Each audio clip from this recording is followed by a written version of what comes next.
Corona cases हवाई सफ़र से मुतालिक सिविल एविएशन का नया सफरी हिदायतनामा। डोमेस्टिक और इंटरनेशनल फ़्लाइट्स पर कोरोना वैक्सीनेशन यकम अक्टूबर से लाजमी करार। वैक्सीनेशन की 2 डोजेज़ लगवाने वाले मुसाफिरों को इजाज़त होगी।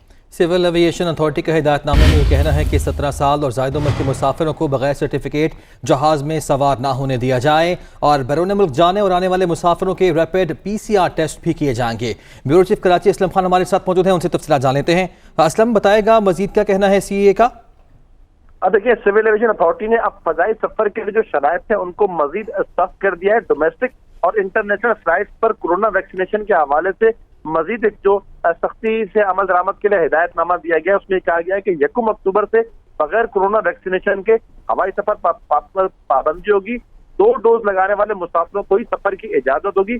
17 साल और उससे ज्यादा उम्र के मुसाफिरों को बगैर कोरोना सर्टिफिकेट जहाज में सवार नहीं होने दिया जाएगा और इस पाबंदी पर जो मुल्की और जो गैर मुल्की जो परवाजें हैं उन दोनों को अमल दरामद करना होगा। 17 साल से कम उम्र अफराद और जो मरीज हैं, अगर वो कोरोना वैक्सीन नहीं लगवा सके हैं अब तक, तो उनको सर्टिफिकेट दिखाना होगा कि उन्हें कोरोना वैक्सीन से इस्तिस्ना दिया गया है और इसके हवाले से मेडिकल सर्टिफिकेट उनके पास होना लाजमी होगा। इसके साथ साथ जो पाकिस्तान आने और जाने वाले मुसाफिर हैं उन पर सफर से 72 घंटे केवल कोरोना PCR टेस्ट की शर्त बरकरार है और जो बैरून मुल्क से वापस पाकिस्तान आ रहे मुसाफिर उनके भी रैपिड PCR टेस्ट होंगे।